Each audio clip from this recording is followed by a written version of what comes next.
Em Brasília, 19 horas e 4 minutos.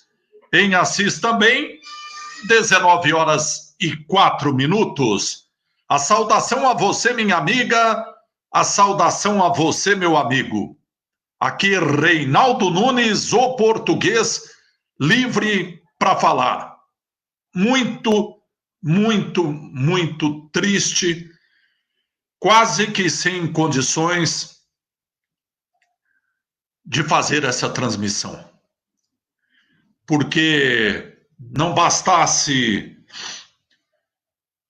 os últimos acontecimentos,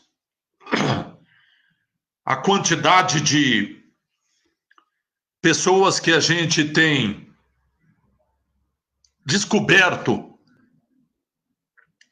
que está infectada, que está em casa isolado, as muitas mortes ocorridas nos últimos dias. Hoje perdi um grande amigo, com muita tristeza.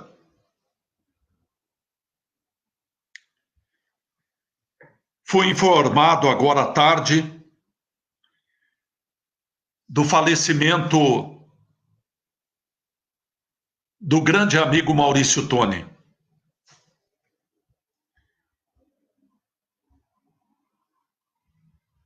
Maurício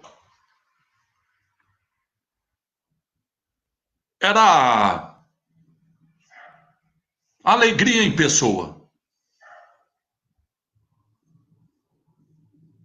Eu tive a oportunidade de falar isso para ele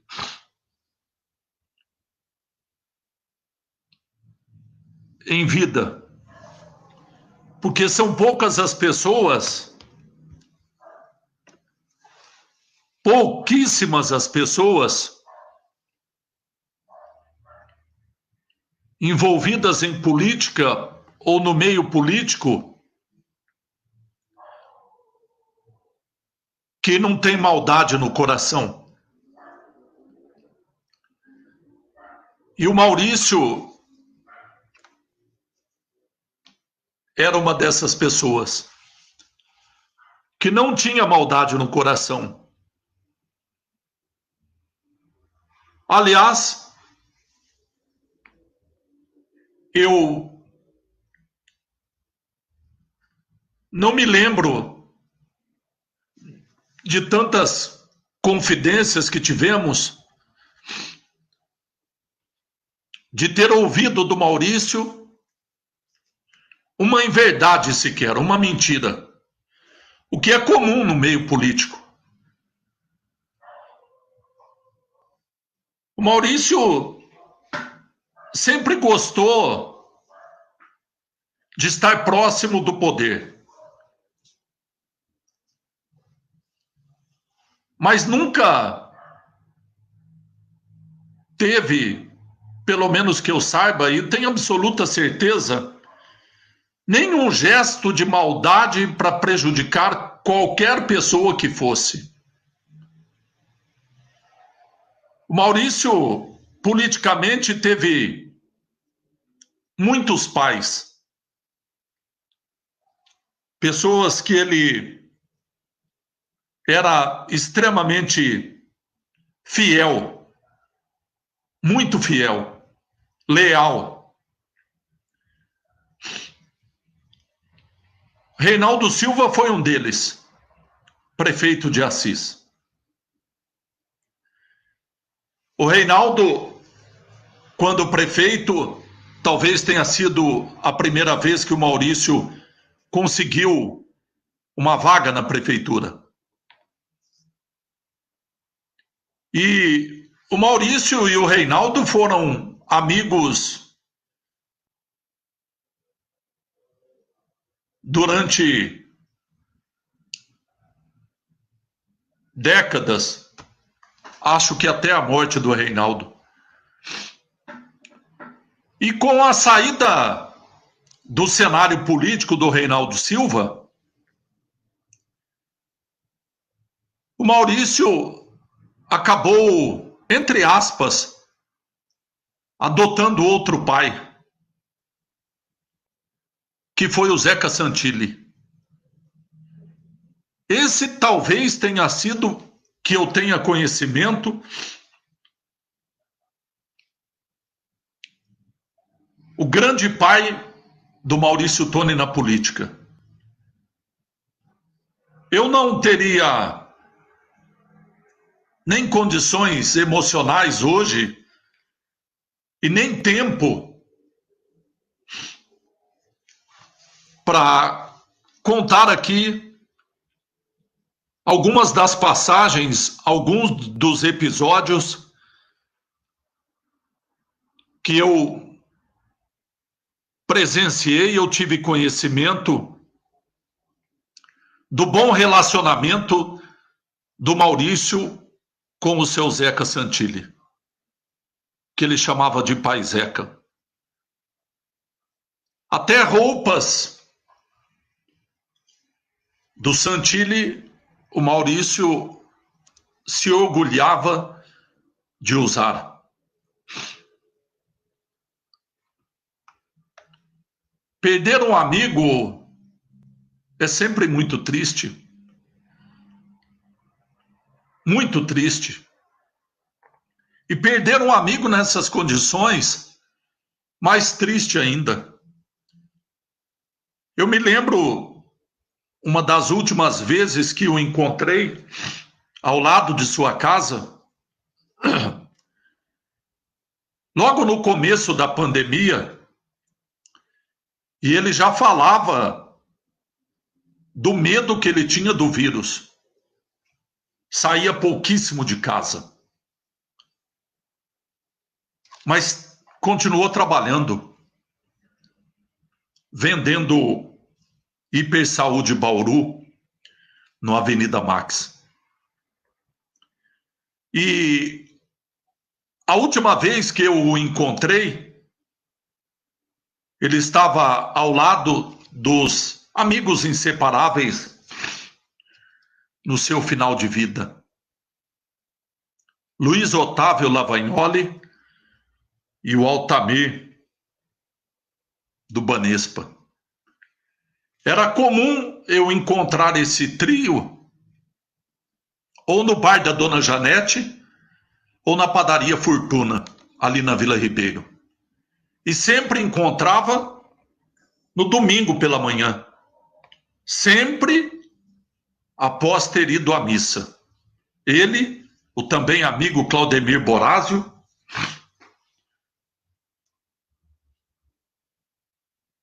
e assim que saía da missa, na Vila Xavier ou na Catedral, ele se encontrava com o Luiz Otávio e o Altamir. O Maurício, que viveu uma tristeza profunda recentemente, quando perdeu também um grande amigo, o J. Paz. Eram amigos inseparáveis. Até que o J. Paz teve um problema de saúde, ficou acamado. Mesmo assim, o Maurício sempre o visitava. E o Maurício, a última vez que o encontrei, ele havia dito que já havia tomado a primeira dose da vacina contra a Covid, ou talvez tenha falado que tomou as 2 doses, eu não me lembro exatamente. O fato é que o Maurício tinha tomado as 2 doses da vacina contra a Covid. A minha amiga Dagmar Marciliano, que é do portal Abordagem Notícias, inclusive pesquisou as datas que ele tomou a primeira dose. Ou seja, já tinha recebido a primeira, a segunda dose.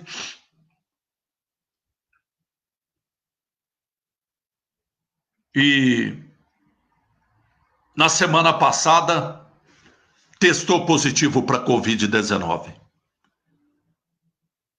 Estava isolado em casa, ele morava só, depois que o pai e a mãe faleceram, o irmão se casou, enfim, morava só, na mesma residência que sempre habitou na Vila Prudenciana, em frente à casa da família Tanganelli. E no sábado, no domingo, eu encontrei até o Luiz Otávio, e o Luiz Otávio é muita gente que tem escrito aqui, nesse momento, deixa eu só responder aqui que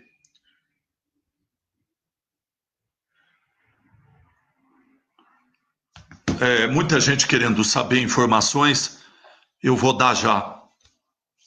E o Luiz Otávio, no domingo, falou português. O Maurício testou positivo para Covid, mas eu tenho conversado com ele, tá bem, mas hoje, eu não sei se aconteceu alguma coisa, eu não consegui falar com ele. Isso era no domingo.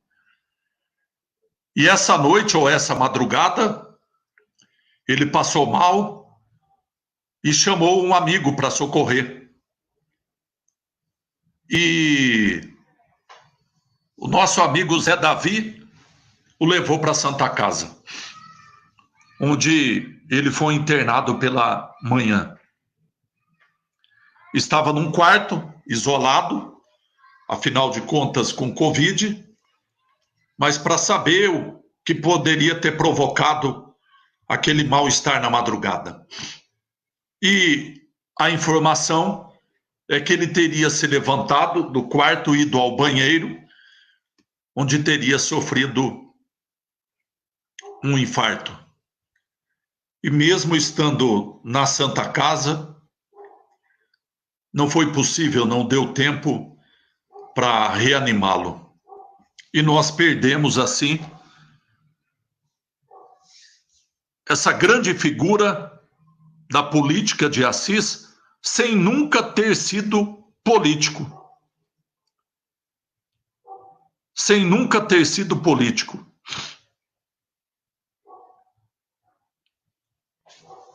E entre as pessoas que ele ajudou também em campanhas eleitorais, eu me lembro uma, foi do empresário João Antônio Binato, quando foi candidato a deputado.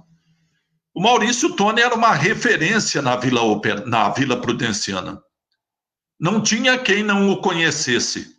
E nos últimos tempos, em especial depois da morte do Zeca Santilli, ele praticamente se distanciou do mundo político.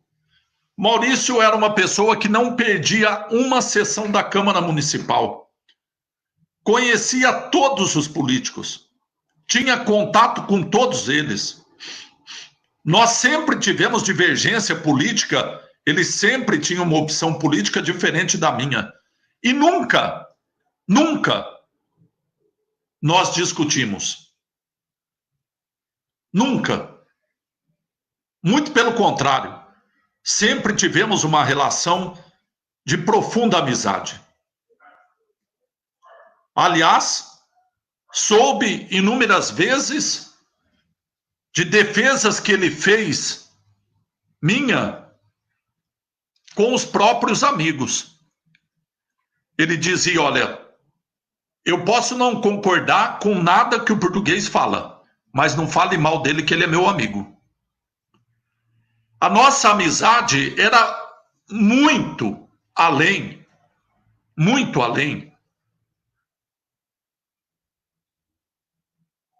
da política. Eu quero contar aqui uma passagem que demonstra. Eu sempre brinquei com o Maurício, inclusive na rádio, chamando-o de orelhudo pelo tamanho avantajado das orelhas que tinha. E isso jamais foi motivo de discussão. Ele brincava, me chamava de lixo. Era o tratamento que ele tinha com muitas pessoas. Mas um respeito e uma admiração profunda. Eu vou contar um episódio que demonstra o tamanho do coração do Maurício Toni. Imagino que devia ser lá para a década de 80, talvez 90, provavelmente 1988, 1989. Eu já trabalhava na rádio e era repórter esportivo. Fazia reportagem nos jogos de futebol. Então, provavelmente 87, 88, por aí.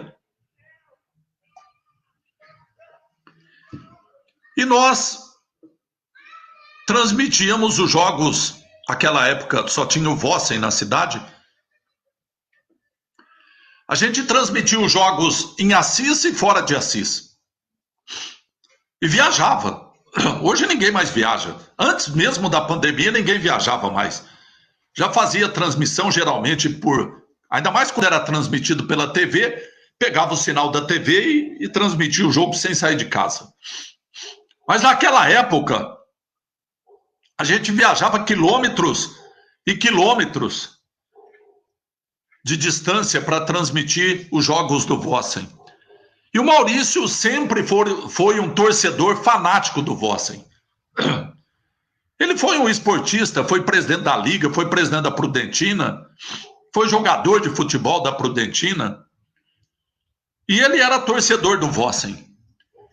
E sempre ele ia junto com a equipe de esportes para poder assistir o jogo. Mesmo distante que fosse, por mais distante que fosse. E numa dessas partidas, nós fomos para, eu não lembro exatamente, Birigui, para aqueles lados lá, do estado de São Paulo. Não sei se Birigui, Santa Fé, Fernandópolis, Jales, não sei exatamente qual é a cidade que a gente foi. E eu me lembro que quando a gente passava, quando voltávamos, eu acho que era Birigui, porque era próximo de Penápolis, agora não vou lembrar exatamente que cidade era. Bom, a gente voltando da transmissão, então era final de tarde, 5h30, 6 horas, 6h30, bom, enfim, mas estava claro ainda. E a gente voltando, tivemos que parar o carro. Eu acho que era radiodifusor, então era 1987 ou 88, porque em 89 é que eu fui para a Rádio Cultura. E eu me lembro que o Carlos Eduardo de Rancharia estava com a gente, ele estava transmitindo, ele era o narrador, o Júlio Pasqualino era o comentarista dirigindo o carro, e eu e o Maurício Toni atrás na viatura. Era isso? Não, eu acho que por ter a perna maior, eu viajava sempre na frente. Bom, agora eu não vou. Eu acho que eu estava na frente. Bom, e aí paramos porque estava aquele congestionamento, os carros todos no acostamento, acidente na frente. Tinha um acidente. E paramos. Não andava mais ninguém, vamos parar. Aí perguntamos, o que está acontecendo? Aconteceu um acidente, esse carro capotou e socorremos o motorista. E ele, quando a gente estava socorrendo o motorista, ele falou que o filho dele estava no carro, uma criança pequena. E puseram o motorista no carro, na ambulância, e levaram para o hospital. E nós fomos procurar a criança no meio do mato. Estava de dia, ainda mais era um descampado, mas era um mato relativamente alto. E aí saímos procurando a criança, porque se o pai falou que a criança estava no carro, o carro capotou, a criança com certeza caiu fora do carro. E saímos à procura da criança, todas as pessoas que estavam por ali. E o Maurício Tony ouviu o choro da criança. Ele ouviu o choro da criança. E se aproximou, a criança estava machucada, ferida. Ele pegou a criança no colo e trouxe na viatura, porque a ambulância tinha levado o pai da criança. E não tinha mais viatura, mais ambulância. Ele pegou a criança, colocou no colo, na viatura da rádio, e nós fomos levar para o hospital. Em Rinópolis. A cidade eu me lembro, era Rinópolis.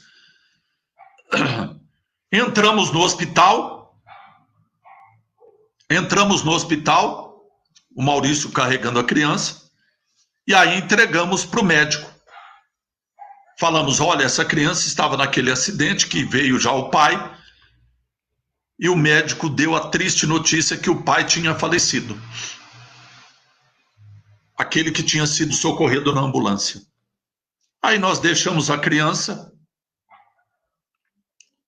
e voltamos tristes para a cidade de Assis. E todas as vezes que a gente contava esse episódio, o Maurício falava assim, tá vendo, português? Se eu não tivesse a minha orelha grande, eu não teria salvo aquela criança, não teria ouvido aquela criança. Brincando, claro, mas é uma realidade. É difícil a gente perder um amigo nessas condições, nessa circunstância. Ontem foi um dia muito difícil. A começar pela perda do português, com quem eu trabalhei no Bradesco. E sempre estava na oficina dele de moto, conversando, etc. e tal. Depois perdemos o Renato Prado, pessoa que eu tive também pouco contato, mas tive. E à noite, depois da nossa transmissão, a informação da morte da Lúcia, psicóloga com quem eu tive bastante contato à época que era conselheiro tutelar. E que os casos eram encaminhados para ela. Ela trabalhava em alguma unidade de saúde que eu não vou me lembrar qual era naquela época. Irmã do Pedro Gilberto Rodrigues da Mota. Uma moça muito simpática, muito prestativa, sempre sorridente, que nós perdemos. E agora, hoje, essa pancada que a gente recebe da perda do Maurício Tony. Vai ser muito difícil ir nos jogos de futebol do Vossen e o Maurício não está lá. Passar no bar do Paulinho e o Maurício não estar lá. Passar no bar da Dona Janete e o Maurício não estar lá. Passar na padaria Fortuna e o Maurício não estar lá. Passar no Avenida Max e o Maurício não estar lá. É muita tristeza. Eu tenho absoluta certeza que não deve ter um assisense sequer que não tenha perdido alguém por conta dessa doença. Não deve haver alguém em Assis que não tenha conhecido, mesmo que fosse de vista, alguma das 290 pessoas que morreram vítimas da Covid-19. Eram até hoje. Nas últimas 24 horas, foram 10 mortes por Covid. 10. E agora o Maurício Toni.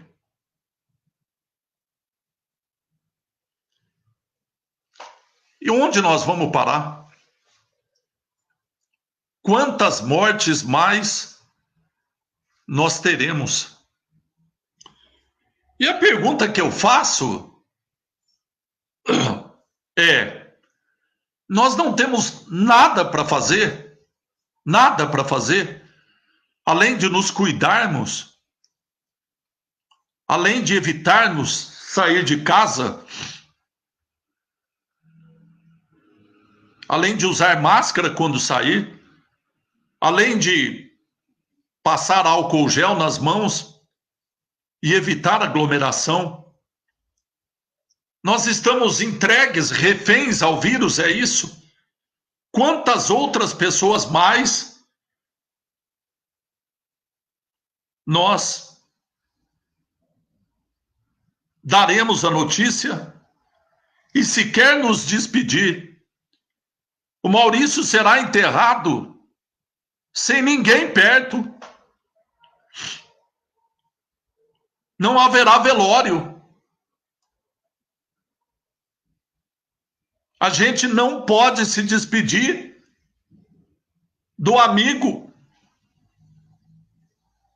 A família não poderá se despedir. Já foram 291 situações semelhantes a essa. Quantas mais teremos? Não é possível. Não é possível que a gente não possa fazer nada, a não ser chorar, a não ser lamentar. Eu já falei isso para você, minha amiga. Eu já falei isso para você, meu amigo. Tá difícil. Tá difícil. A minha profissão escolhida, com orgulho, é essa. Mas tá difícil. Todo dia ter que escrever a notícia da morte de um amigo, de uma amiga, de um conhecido, de uma conhecida, ou mesmo que não seja conhecido ou conhecida. Todos os dias. Até quando? E não há o que fazer. A gente só vai chorar, a gente só vai lamentar. E mais nada. Viveremos das memórias, das passagens, das lembranças, como essa que eu acabei de falar do Maurício Toni.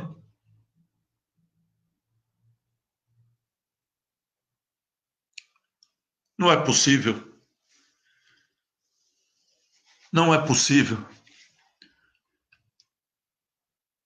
A gente precisa rezar e muito. Ter muita fé para resistir a isso tudo. Nesse momento, eu imagino a cena. O Maurício Toni chegando no céu, encontrando lá Reinaldo Silva, Zeca Santilli, Paulo Antunes,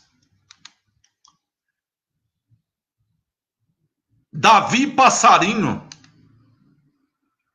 o seu pai, a sua mãe, os familiares.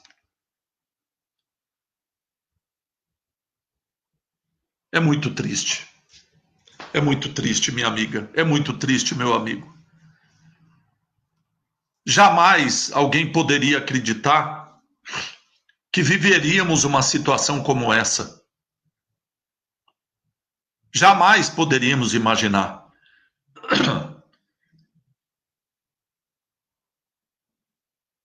O Donizete Souza está dizendo aqui: eu estava na Santa Casa e falei com ele. Estava sentado ao lado dele. Não sei se foi hoje, imagino que sim, né? Porque se ele foi internado hoje.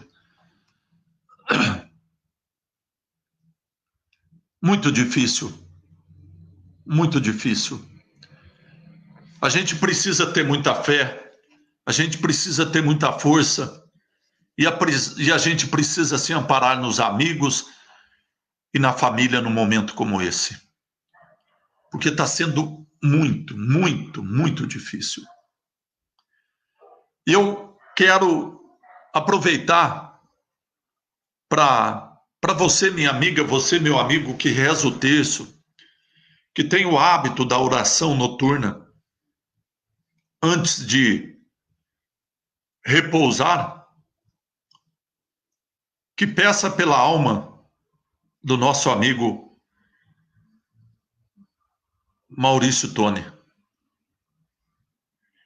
E pela alma de todos os que têm sido vítimas deste vírus, não apenas em nossa cidade. Eu peço também para que a gente continue as orações para o nosso amigo alemão Wagner Gutierrez. Ontem, as informações foram muito positivas do quadro de saúde do alemão, que continua na UTI da Santa Casa, entubado. E hoje eu recebi mais uma informação. Eu quero compartilhar com vocês. Ontem a gente recebeu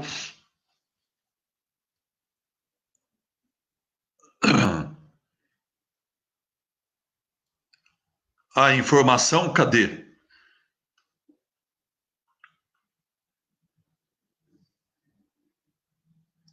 Hoje a informação é essa.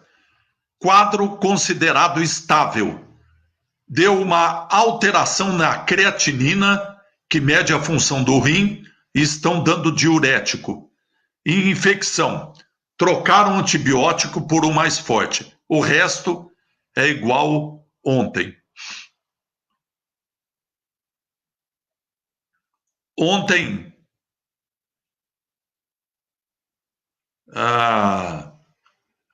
a informação foi extremamente animadora. Ontem foi extremamente animadora. Então que a gente continue as nossas orações pelo nosso amigo alemão e por todos aqueles que continuam internados buscando a recuperação da Covid-19. São muitos. O boletim de hoje é inacreditável. 10 mortes nas últimas 24 horas. 10. 5 mulheres de 53, 57, 58, 61 e 64 anos. E 5 homens de 29, 57, 65, 75 e 82 anos. 10 mortes por Covid de ontem para hoje. E assim chega a 290 mortes desde o início da pandemia.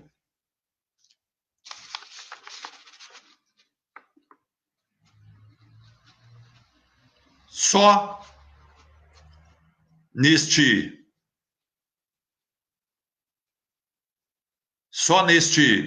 mês de maio já foram 60 mortes. 60 mortes. E nós não temos 30 dias ainda. Mais de 2 mortes por dia. muito triste. Hoje estão hospitalizadas em Assis 141 pessoas. 80 são assisenses, 21 estão em UTI, sendo 6 mulheres e 15 homens, e 59 em enfermaria, 25 mulheres e 34 homens. E minha amiga, meu amigo, não bastasse essa tristeza de ter que lamentar 10 mortes em 24 horas, não bastasse a tristeza dessa notícia da morte do nosso amigo Maurício Toni, agora nós tivemos uma decisão da justiça inacreditável. A gente aprende, e eu, formado em direito, bacharel em direito, sei que sentença judicial a gente cumpre. Mas em nenhum lugar do mundo, nem na Constituição, nem no Pacto de São José, está escrito que a gente tem que concordar com a decisão. Você acata, você aceita, mas você não é obrigado a concordar. E hoje, infelizmente, nós tivemos uma decisão da justiça que é inacreditável, determinando à prefeitura que volte às aulas presenciais em 5 dias, sob pena de pagar a multa de R$20 mil dia.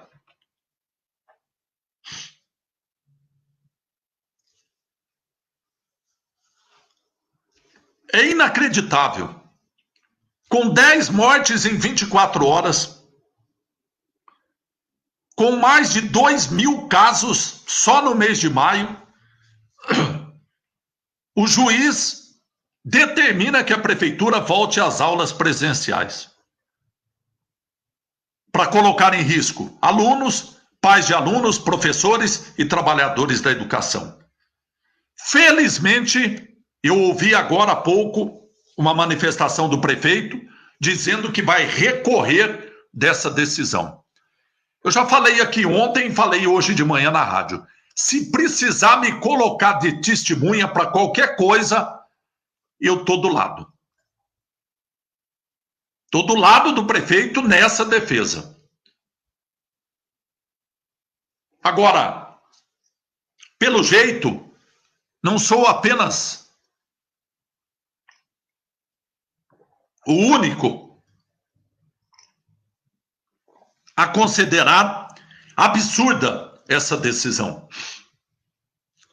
O advogado Carol Tedeschi, que a gente conversou outro dia aqui, fala o que ele pensa a respeito dessa decisão. Gregório, pode colocar na tela inteira, pode até me tirar da tela, pode colocar na tela inteira o Carol Tedeschi, advogado, falando dessa decisão que foi anunciada hoje em Assis. Por favor, Gregório, coloque o Carol Tedeschi.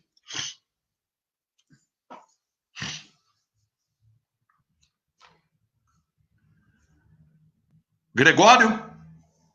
Me ouve, Gregório?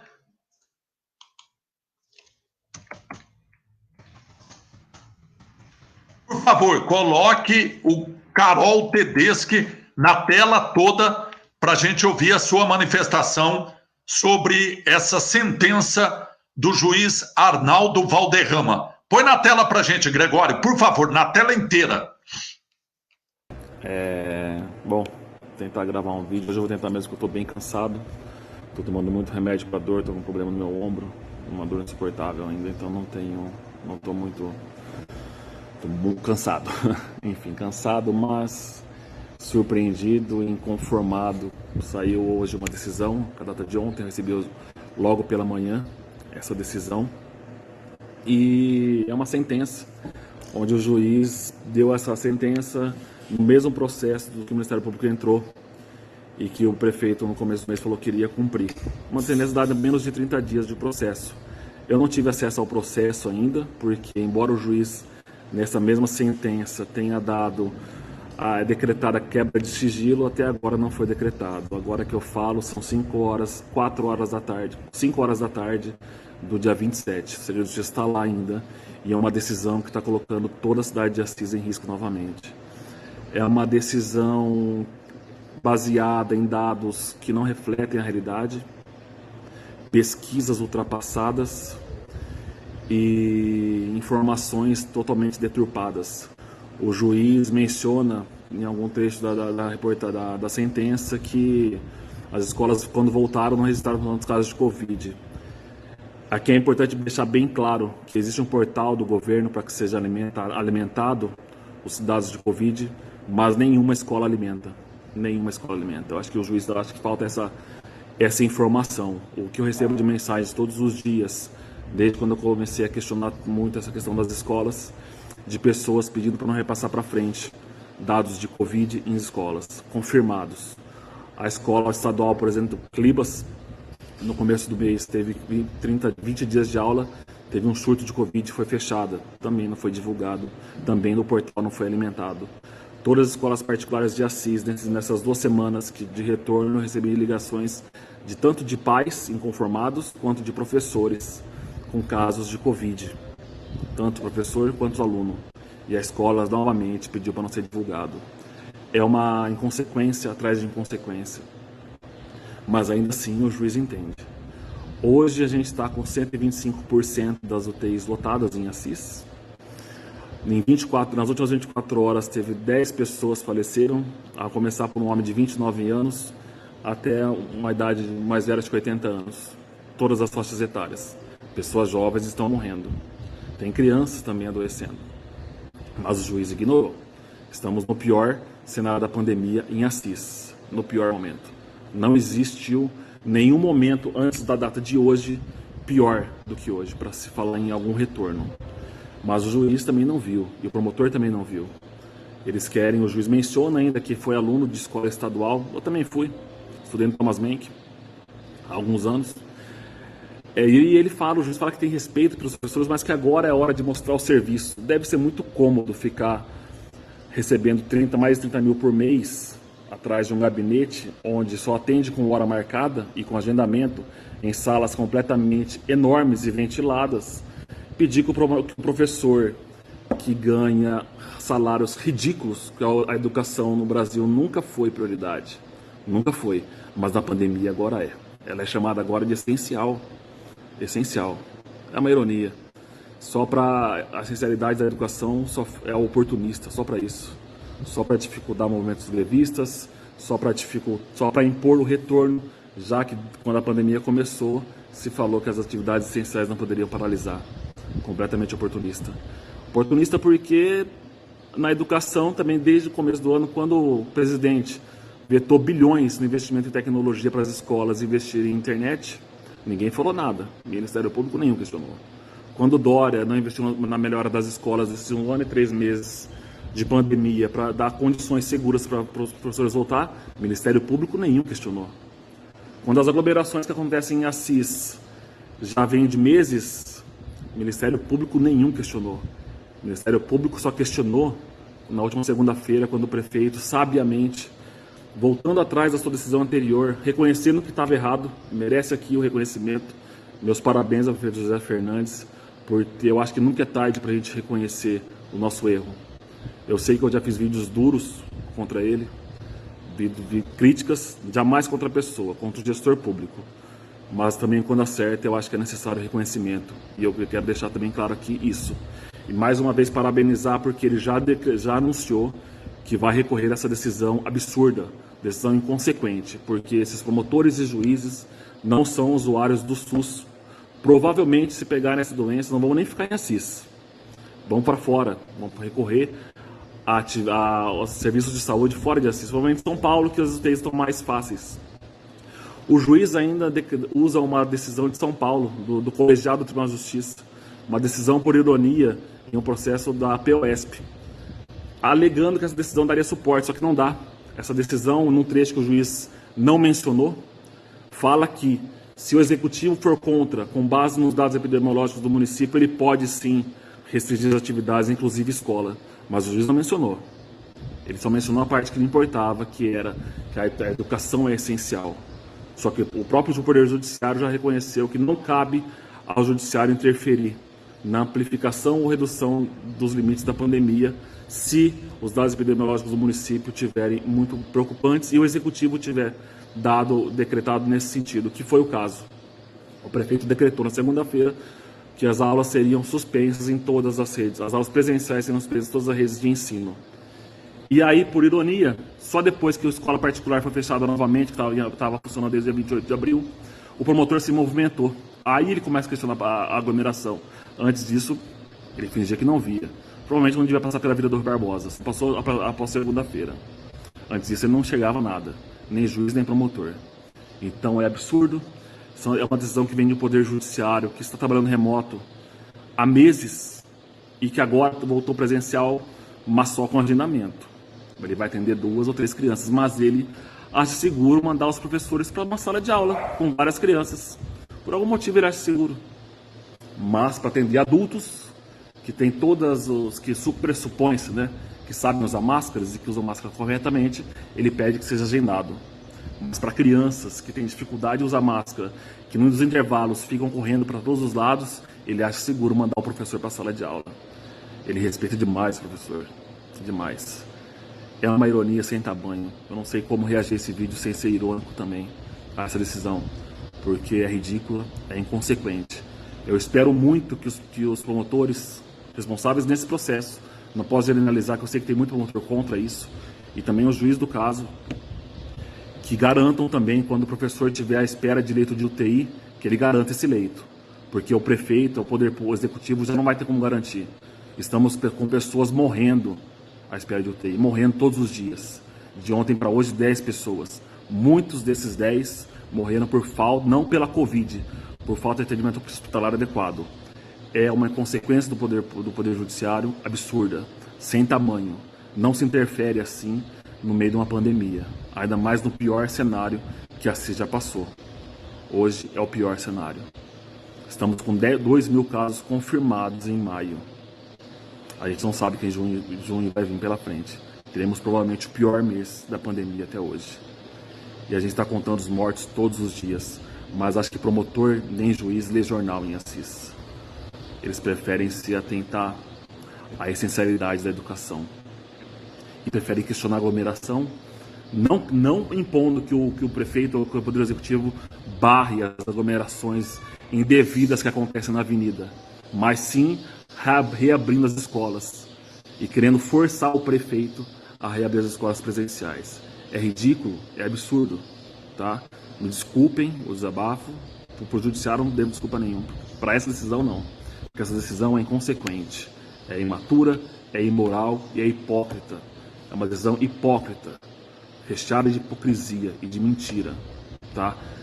Espero muito que o prefeito recorra de maneira como deve recorrer, mas até lá, cabe a gente, eu, Carol, não estou falando aqui como advogado, estou falando como cidadão, sou assisense, sou pai de 5 filhos que estão em casa esse tempo todo, e eu posso manifestar da forma que eu quiser, porque eu acho que a liberdade de expressão é essa.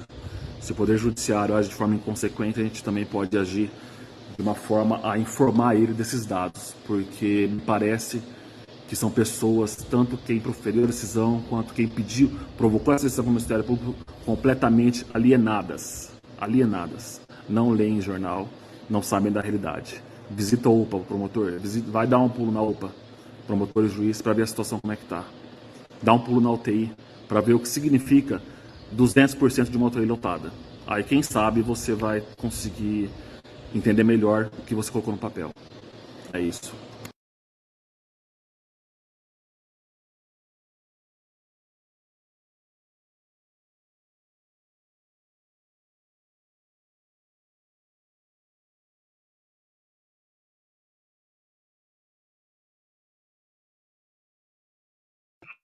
Obrigado ao Carol, obrigado ao Carol.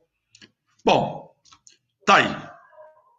O Carol basicamente falou o seu posicionamento com relação a essa decisão.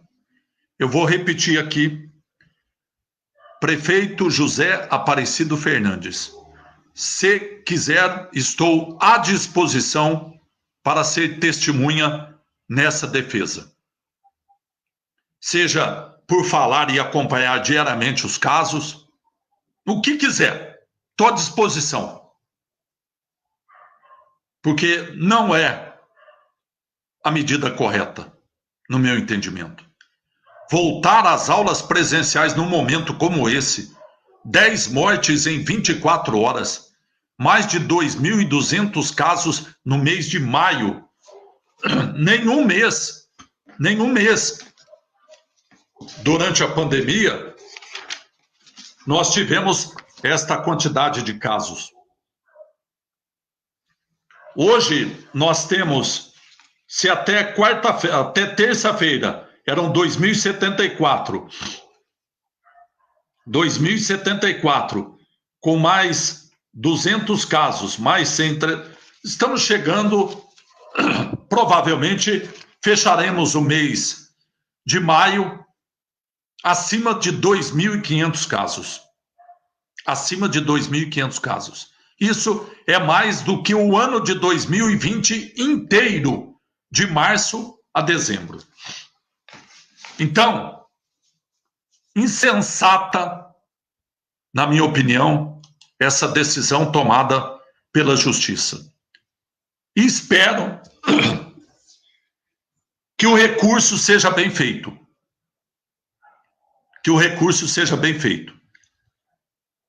Junto ao Tribunal de Justiça, para impedir a volta às aulas presenciais. Porque será um risco ainda maior. É um contrassenso. A gente pedindo para as pessoas ficarem em casa, só saírem o necessário, e sem levar em conta que tem uma previsão de vacinação dos professores acima de 18 anos de idade, até 47, porque os acima de 47 foram vacinados, tem uma previsão de vacinação para julho. Ou seja, depois do recesso, todos estarão vacinados. O risco vai diminuir. Me parece ser uma medida insensata, intempestiva neste momento essa decisão. E me coloco, repito mais uma vez, à disposição do prefeito, de quem for fazer esse recurso. Se quiser me arrolar como testemunha, estarei inteiramente à disposição. Ou se precisar de alguma informação ou de algum dado que eu possua, de alguma reportagem, enfim, algo que eu tenha feito. Me coloco inteiramente à disposição. E parabéns mais uma vez ao prefeito, primeiro, por ter voltado atrás numa medida que havia anunciado e que recuou. E agora, por já ter decidido que irá recorrer dessa decisão. Parabéns ao prefeito e vamos, de fato, lutar para que seja revista essa posição tomada pela Justiça. Decisão judicial se cumpre, mas também se recorre. Então esperemos e faremos de tudo. Me coloco mais uma vez à disposição para tentar auxiliar para que essa medida seja revista. Tá bom? Minha amiga, meu amigo, hoje foi um dia muito difícil. Foi difícil, inclusive, tomar a decisão de fazer essa transmissão. Porque, emocionalmente, estou extremamente ainda abalado pela morte do nosso amigo Maurício Toni. Aliás, para quem não conhece o Maurício Toni, Gregório, coloca na tela, por favor, a imagem do Maurício Toni. Por favor. Gregório, por favor, coloca a imagem do Maurício Toni para que as pessoas possam o reconhecer. Quem não o conhecia, obviamente, passará a conhecer.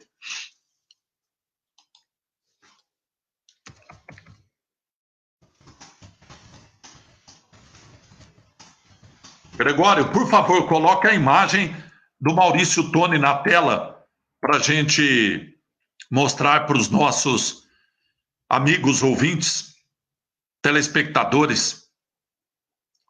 Tá me ouvindo, Gregório? Tá difícil a comunicação aqui com o Gregório. Bom, enquanto isso, o Gregório deve estar preparando lá a imagem. Eu quero, enquanto isso, falar dos tristes acontecimentos do dia de hoje, com os sepultamentos ocorridos. Tivemos hoje sepultamentos de Rosângela Martins Sando Carvelin, de 53 anos de idade, foi sepultada 1h30 da tarde. Tivemos o sepultamento do senhor Geraldo Alves Botelho, de 75 anos de idade. Velório também na Prudenciana da senhora Nilza Ambrósio Consoli, de 65 anos de idade, que morava na rua Horácio Mendes. Sepultamento aconteceu às 15 horas. O jovem Cláudio César Carvalho, de 29 anos de idade. Um menino fantástico com quem tive o prazer de estudar na Faculdade de Direito, na FEMA. Um menino esforçado, extremamente educado, inteligente e que nos deixa também vítima da Covid. Cláudio César Carvalho da Silva, de 29 anos de idade. Também foi sepultado hoje o Edivaldo José da Cruz, de 58 anos de idade, que morava na rua João Martinez Molinês. Sepultamento também hoje da psicóloga e funcionária aposentada da prefeitura, Lúcia Helena da Mota, de 58 anos de idade. E ainda o sepultamento de João Vieira Vasconcelos, que aconteceu às 2h30 da tarde. São os sepultamentos que aconteceram hoje em nossa cidade. E amanhã, no período da manhã, sem velório, será sepultado o nosso amigo Maurício Toni, com 72 anos de idade.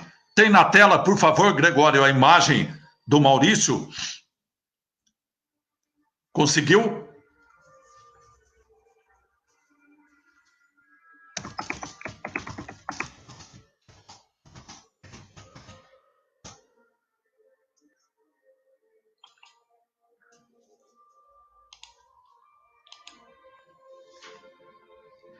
Estou aguardando aqui ver se a gente consegue colocar a imagem do Maurício. Está aí. Muito triste. Essa imagem retrata o Maurício. Sempre sorridente. Sempre sorridente. Não tinha tempo ruim. Eu nunca vi o Maurício falar um palavrão na vida. Nunca. E vou repetir aqui o que eu falei no começo. Mesmo envolvido com tanta coisa podre que é a política, nunca ouvi do Maurício uma mentira que fosse. Nunca ouvi um ataque que fosse a qualquer um que mesmo ele não gostasse. Maurício, que Deus o receba, já deve ter recebido, já deve estar fazendo uma festa danada. E o Maurício, São Paulino que era, morre dias após ver o seu time conquistar o título de campeão paulista. Vá com Deus, Maurício. Que Deus o receba e que Deus possa confortar toda a sua família e todos nós, os seus inúmeros, centenas, talvez milhares de amigos que você construiu, cativou aqui em nossa cidade. Foi um prazer te conhecer, Maurício. Foi um prazer desfrutar da sua amizade. Que Deus o tenha, meu amigo. Tchau, minha amiga. Tchau, meu amigo. Obrigado, Gregório. Tchau.